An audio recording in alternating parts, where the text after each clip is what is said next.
오늘 하나님께서 베드로전서 4장 7절부터 8절까지 말씀입니다. 베드로전서 4장 7절 8절 말씀 우리가 합독합니다. 만물의 마지막이 가까이 왔으니 그러므로 너희는 정신을 차리고 근신하여 기도하라.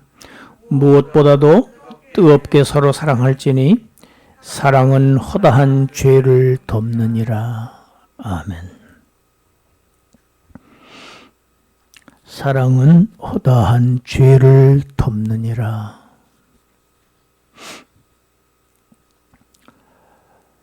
바로 앞절 4장 6절에서 베드로 사도는 죽은 성도들에 대한 얘기를 했습니다. 죽은 성도들, 구원함을 얻었지만 육체는 죽었다. 그러나 그 죽음은 불신자들의 죽음과는 전혀 다른 죽음이다.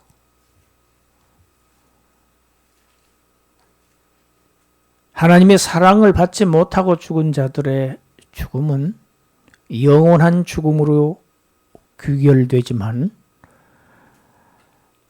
성도들의 죽음은 하나님께서 보시기에 고귀한 것이다. 영생으로 이어진다. 하나님 나라로 이어진다.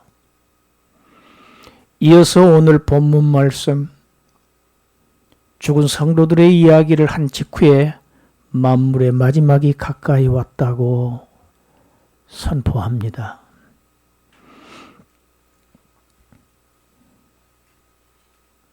요즘 어디에서도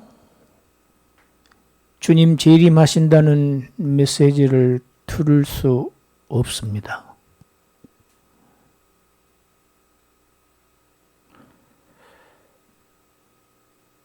그래서 그런지는 모르지만 신자들도 그리스도의 재림과는 상관없이 살아가고 있습니다.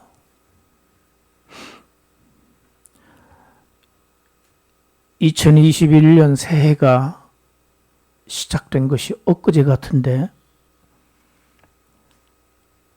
한 달이 이제 마지막 한 주밖에 남지 않았습니다. 정말 시간은 빨리 갑니다. 그리스도인들에게 있어서 나에게 남은 시간이 얼마 되지 않는다는 것을 알고 사는 것은 매우 매우 중요합니다. 그것은 단지 이 땅의 삶일 뿐만 아니라 이 땅에서의 삶이 그리스도인의 삶은 영생하는 삶과 직결되기 때문입니다.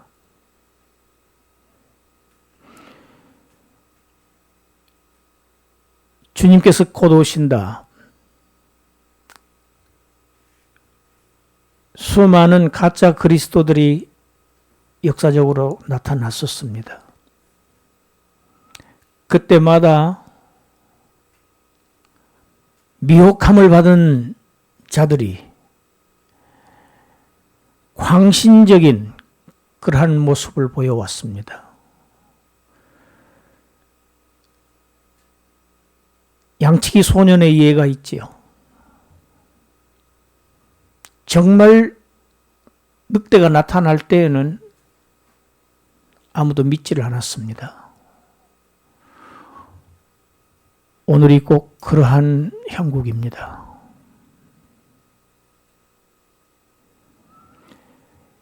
예수님의 재림을 우려먹을 대로 우려먹었어요. 많은 이단들이. 지금 이 시간에도 수없이 많은 이단들이 있습니다. 그래서 1년 동안 헌금을 했다고 증명서를 떼줘도 그 교회가 올바른 교회냐 하고 증명서를 또 내라고 요구합니다.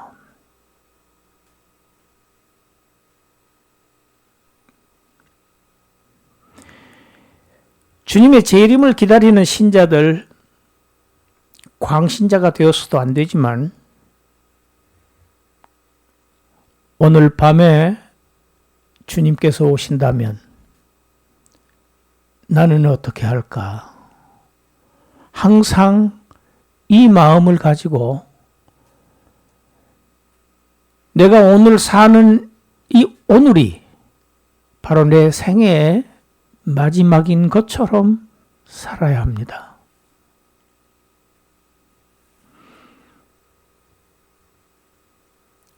일상을 마지막처럼 살아야 한다는 말씀입니다. 왜냐하면 우리가 주님의 재림의 시기를 알지 못하는 것처럼 우리 각 개인의 개인적인 종말을 역시 알지 못하기 때문입니다. 주님은 혹시 더디 오실지라도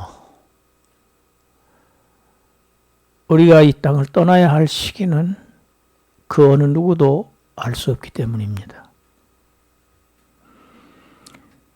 그래서 사도는 지금 권면합니다. 너희는 정신을 차려야 한다. 여러분, 말세가 가까우면 가까울수록 사람들은 제정신으로 살기 어렵습니다. 그래서 미쳤다를 그냥 아무렇게나 사용합니다. 왜? 사실은 미쳤기 때문입니다. 제정신들이 아니에요. 정신을 잃고 삽니다. 올바른 정신을 가지고 있지 않다는 이야기입니다. 혼탁한 정신, 건전하지 못한 정신 상태.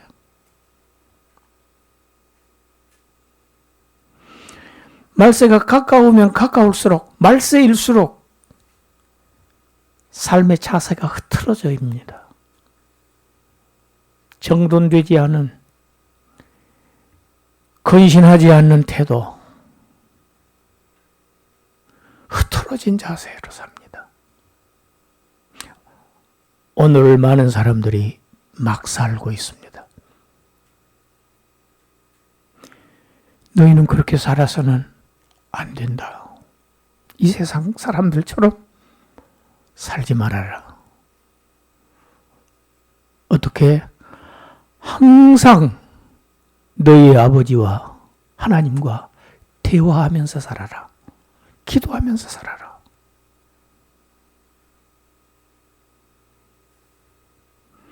이것이 말세를 사는 신자들의 하나님과의 관계입니다. 태도입니다. 하나님을 향한 태도. 다음은 성도 간의 문제를 언급합니다. 그게 8절이죠. 무엇보다도 최우선적으로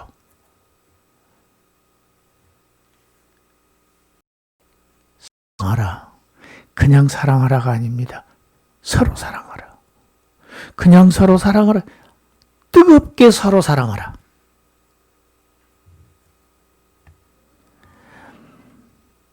말세의 가장 두드러진 특징 중에 하나가 사랑이 없다는 것입니다. 다 사랑이 식어버린다는 겁니다.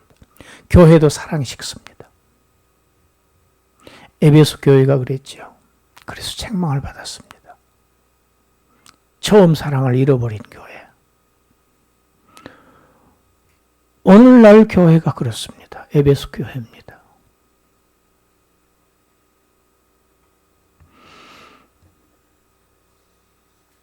세상의 영향을 교회도 받습니다. 받지 않을 수가 없습니다. 왜? 신자들은 세상 안에서 살고 있기 때문입니다. 매일 세상과 접하면서 살기 때문입니다. 그 공기를, 같은 공기를 마시고 같은 것을 보고 알게 모르게 젖어 들어가기 쉽습니다.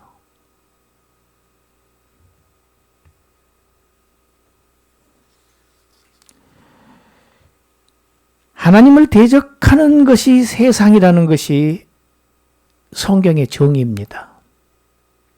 세상을 지배하는 자가 있어요. 세상 임금. 인류의 조상이 세상을 그에게 통째로 넘겨주었기 때문에 이제 세상의 임금은 사탄입니다. 그래서 이 세상은 어차피 자기 것이에요. 그런데 하나님의 교회는 자기의 소유가 아니죠. 그래서 미워하게 되어 있습니다. 대적하게 되어 있습니다. 굉장히 친근하게 하는 것처럼 보이지만 그 속에는 무서운 야수의 발톱이 숨겨져 있어요, 항상. 그래서 세상과 너희는 도저히 함께 할 수 없는 운명적으로, 태생적으로, 원천적으로, 근본적으로 뿌리부터 달라. 이렇게 말하는 것이 성경입니다. 그래서 함께 하지 말라. 멍에를 함께 질 수가 없다. 참 어렵죠.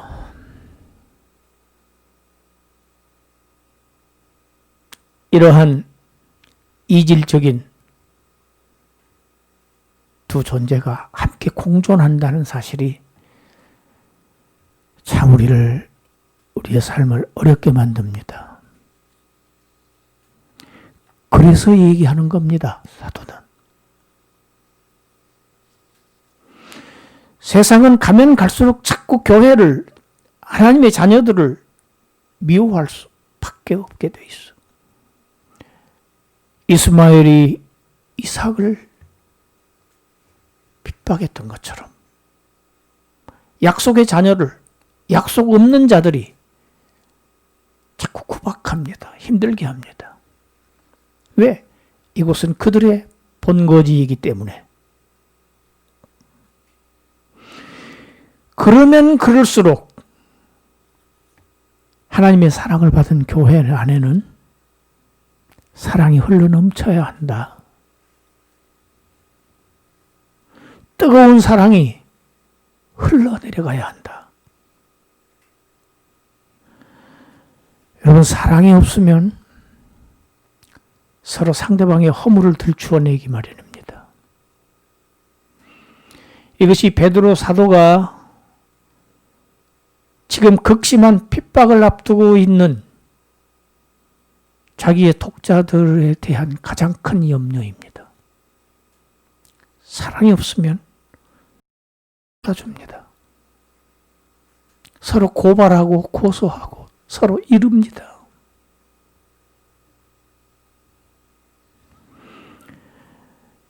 여러분, 이것이 무엇을 말하는지를 성경의 시작에서부터 얘기를 하고 있는 것이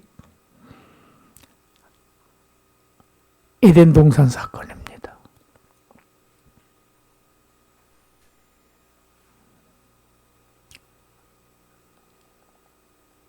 아담은 하나님의 것을 훔쳐먹어요.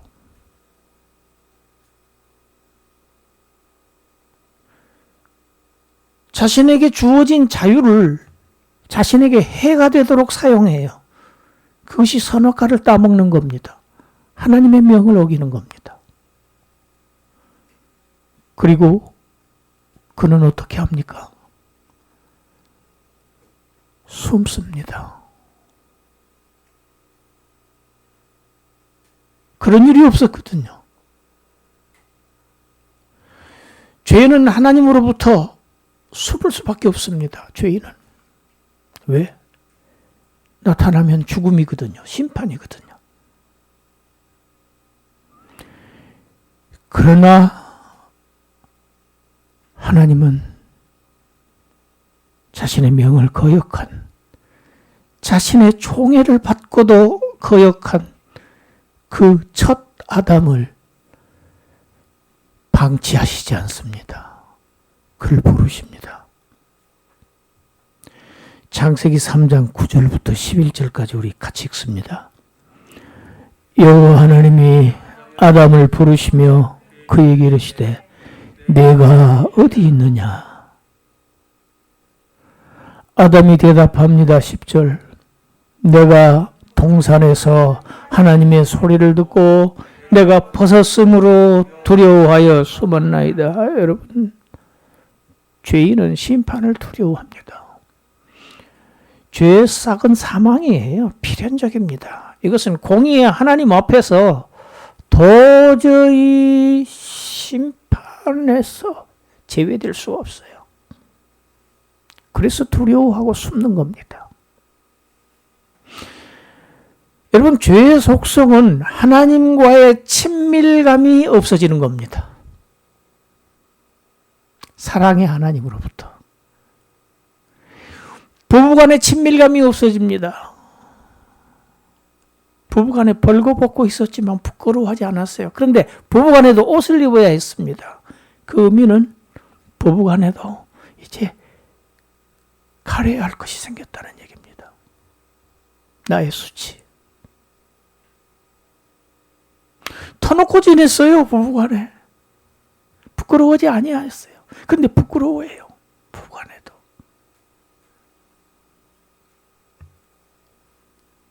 부부간의 친밀감의 상실, 하나님과의 친밀감이 상실, 이것은 죄의 결과입니다. 자초했지요. 그런데 그에게 하나님께서 다시 물어보십니다. 11절 읽어봅시다. 이르시되 누가 너의 벗었음을 내게 알렸느냐? 누가 너의 벗었음을 내게 알렸느냐? 물어보시고 나서 그의 정체를 다시 리마인드 시켜주십니다. 읽습니다. 내가 내게 먹지 말라 명한 그 나무의 열매를 내가 먹었느냐? 누가 먹으라고 했느냐? 나는 너에게 먹지 말라고 했지 않냐? 근데 과연 누가? 너 벗었다는 걸 누가 너에게 알려주었어?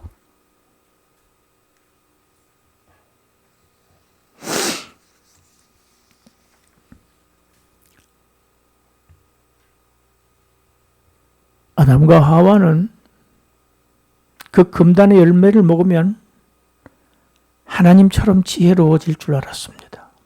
선악을 알게 될 줄 알았는데 막상 알게 된 것은 자신들의 벗었음을 알게 됩니다. 이것을 알게 해준 자는 악한 자입니다.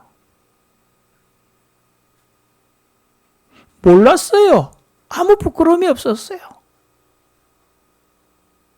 벗은 몸으로 하나님 앞에 아무 가책이 없었어요. 숨지 않았어요.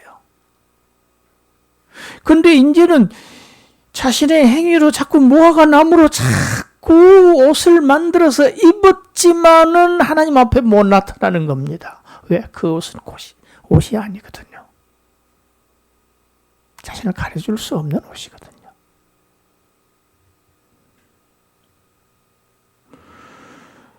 무화과 나무 잎으로 스스로 힘쓰고 노력하고 애써서 셀프 구원하려고 했던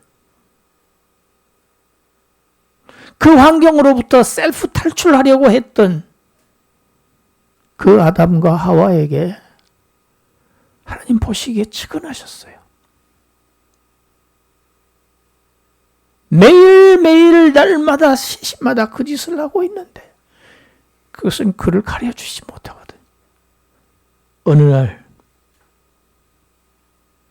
하나님께서 가죽 옷을 지어 입혀주십니다. 죄를 가려주신 겁니다. 수치를 가려주신 겁니다. 덮어주신 겁니다. 죄를.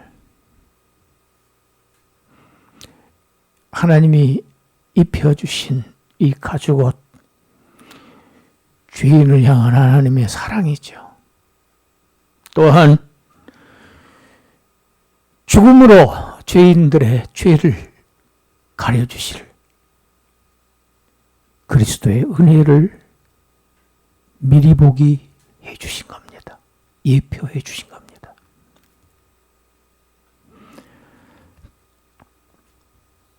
전전주에 의를 위하여 고난받는 노아를 설교했습니다. 노아 홍수로부터 구원함을 받고 난 다음에 땅을 경작합니다.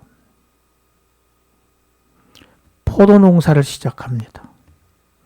그 얘기가 창세기 9장에 기록되어 있습니다. 우리 창세기 9장 20절 읽어봅시다. 노아가 농사를 시작하여 포도나무를 심었더니 21절 포도주를 마시고 취하여 그 장막 안에서 벌거벗은지라. 여러분, 땅을 경작하는데 뭘 농사합니까? 포도 농사를 합니다. 그런데 어느 날 포도주에 취해서 벌거벗은 채 잠들어 있습니다. 그런데 누가 봅니까? 22절 읽어봅시다. 가나안의 아버지 함이 그의 아버지의 하체를 보고 밖으로 나가서 그 두 형제에게 알렸다. 자, 함을 그냥 함이라고 하지 않고 여러분 보십시오. 누구의 아버지? 가나안의 아버지라고 표현합니다. 성경은 예리합니다. 투시합니다. 여기서 벌써 가나안의 운명이 벌써 결정되는 장면입니다. 가나안의 아버지 함이 그의 아버지의 하체를 보고, 여러분 단순히 봤다는 의미가 아니에요. 성적인 뜻으로 봤다는 얘기입니다.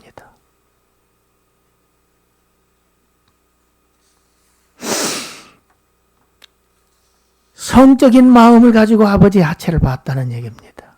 그리고 가서 어떻게 합니까? 보고 밖으로 나가서 그 두 형제, 나머지 두 형제에게 알립니다. 23절 읽어봅시다. 그 보고를 받은 두 형제가 어떻게 했는지 23절입니다. 셈과 야벳 옷을 가져다가 자기들의 어깨에 메고 뒷걸음 쳐 들어가서 그들의 아버지의 하체를 덮었으며 그들이 얼굴을 돌이키고 그들의 아버지의 하체를 보지 아니하였더라. 보지 아니하였더라. 함의 행위하고 셈 야벳의 행위를 대조하고 있습니다. 셈은 아버지의 하체를 보고, 그런데 셈 야벳은 아버지의 하체를 보지 아니하려고 아버지의 옷을 들고 아버지에게 다가가는데 뒷걸음 쳐 들어갑니다. 보고 보지 않고, 그 다음에 알리고, 함은 알렸습니다. 그냥 알렸다는 뜻이 아닙니다. 아버지를 비난했습니다. 아버지의 허물을 까발린 거예요. 광고한 겁니다. 세상에 아버지가 저럴 수 있어. 우리 아버지가. 그러나 두 아들은 아버지의 하체를 덮었습니다.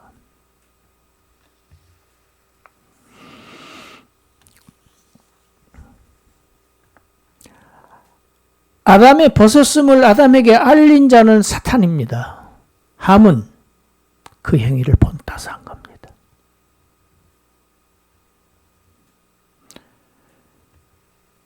셈과 야벳은 헐벗었던 아담과 하와에게 가죽옷을 입혀주셨던 하나님 닮은 행위를 자기 아버지에게 합니다. 아버지를 돕습니다.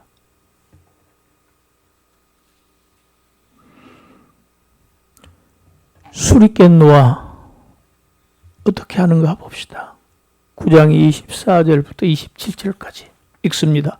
노아가 술이 깨어 그의 작은 아들이 자기에게 행한 일을 알고 이에 이르되 가나안은 저주를 받아 그의 형제의 종들의 종이 되기를 원하노라 하고, 또 이르되 셈의 하나님 여호와를 찬송하리로다. 가나안은 셈의 종이 되고 하나님이 야벳을 창대하게 하사 셈의 장막에 거하게 하시고 가나안은 그의 종이 되기를 하시기를 원하노라 하였더라.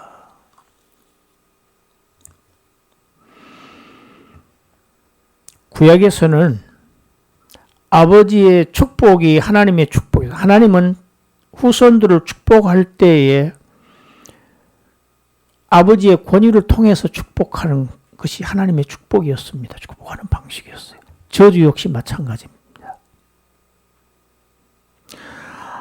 아버지의 허물을 들추어낸 행위가 훗날 함의 후손인 가나안 족속이 셈의 후손인 이스라엘 민족에게 쫓겨나고 그들의 종이 될 것을 대한 단초를 제공합니다. 하나님께서 가볍게 보시지 않은 겁니다. 단순하게 보시지 않은 겁니다.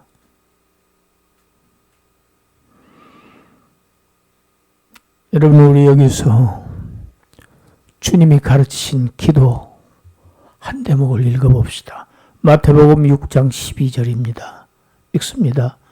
우리가 우리에게 죄 지은 자를 사하여 준 것 같이 우리 죄를 사하여 주시옵고. 여러분, 우리는 하나님이 아닙니다. 구원받는데 필요한 죄 용서를 얘기한 게 아닙니다. 우리는 죄 용서함을 받은 자들이지요.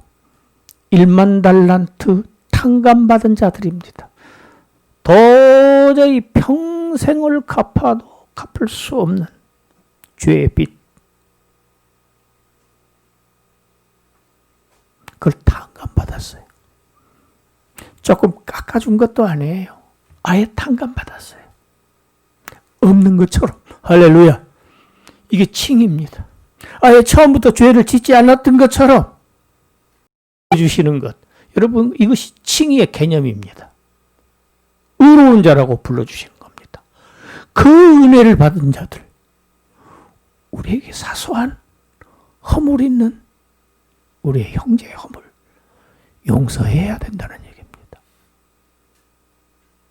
우리는 매일매일의 삶에서 우리 허물이 드러나요. 죄를 지으면서 삽니다. 구원함을 얻었지만 죄를 지으면서 살아요. 이 죄를 어떻게 할 것이냐? 하나님, 지난주에 잘못했어요. 그렇게만 해서 되는 게 아니고, 그런 너는 다른 사람의 죄도 용서를 해라. 허물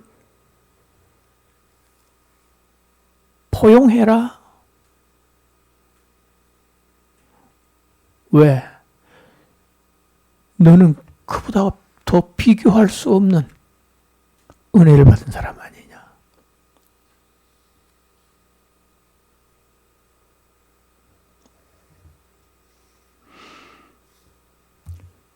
우리 요한일서 4장 19절을 한번 읽어볼까요?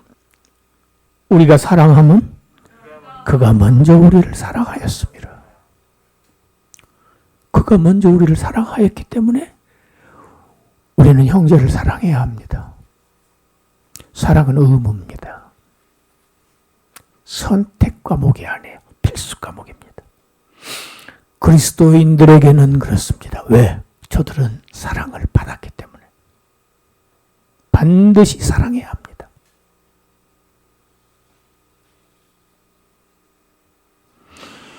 (1만 달란트) 탕감받은 자는 자신에게 조그마한 100데나리온 빚진 자 용서해 줘야 된다는 겁니다. 예수 그리스도의 십자가의 사랑으로 죄를 가리워짐 받은 사람들, 죄 덮음을 받은 사람들,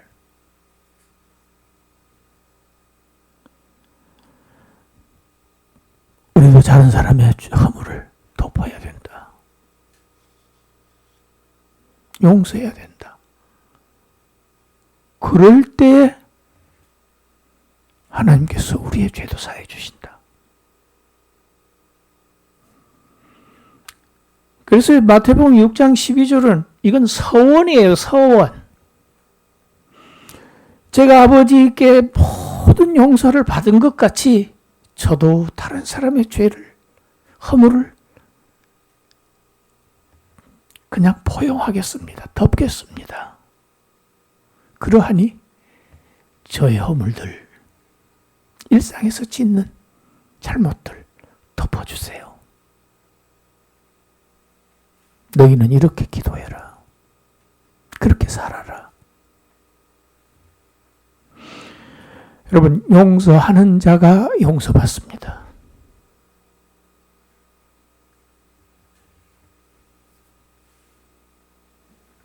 용서를 받아가지고 평안을 얻은 사람들, 용서함으로 또한 평안을 얻습니다. 여러분, 용서하지 못하면 참 불편합니다. 가슴속에 응어리가 계속 남아요. 용서하지 못할 때. 근데 그걸 해결하는 방법, 용서하라. 여러분, 그 사람을 위해서 용서하라는 게 아니에요. 사실 주님은 자기 백성들을 위해서 용서하라고 하신 거예요. 주님도 마찬가지 원리지요. 주님 자신을 위해서 용서하셨습니까? 여러분, 주님도 용서하셔서 영광을 얻으셨어요.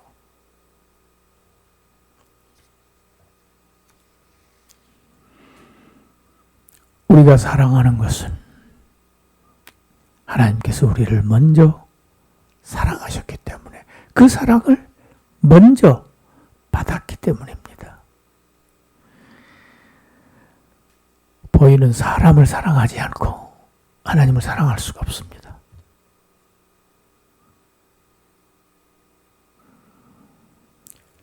내가 하나님의 사랑을 받았다는 증거가 내가 다른 사람의 허물을 덮는 것입니다.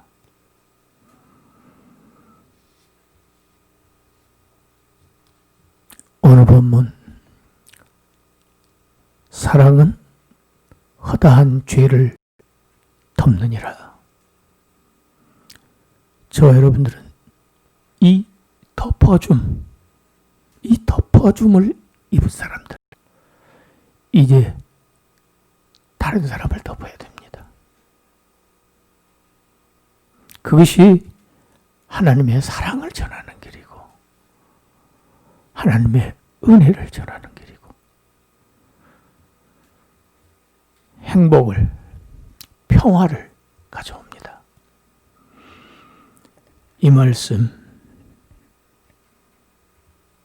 깊이 생각하고 순종함으로, 일상에서 순종함을 통해서 항상 심령의 평화를 누리시는 그러한 저와 여러분들이 되시기를 주님의 이름으로 축원합니다. 기도합니다. 하나님,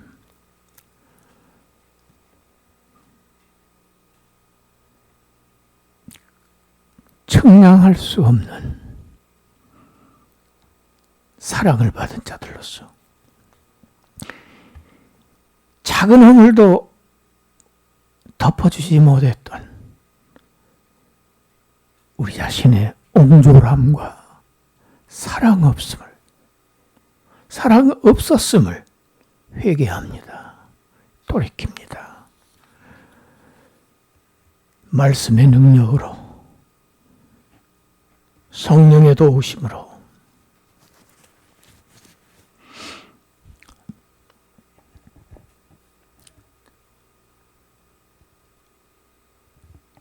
허물을 덮는 사랑을 실천하게 하여 주시옵소서.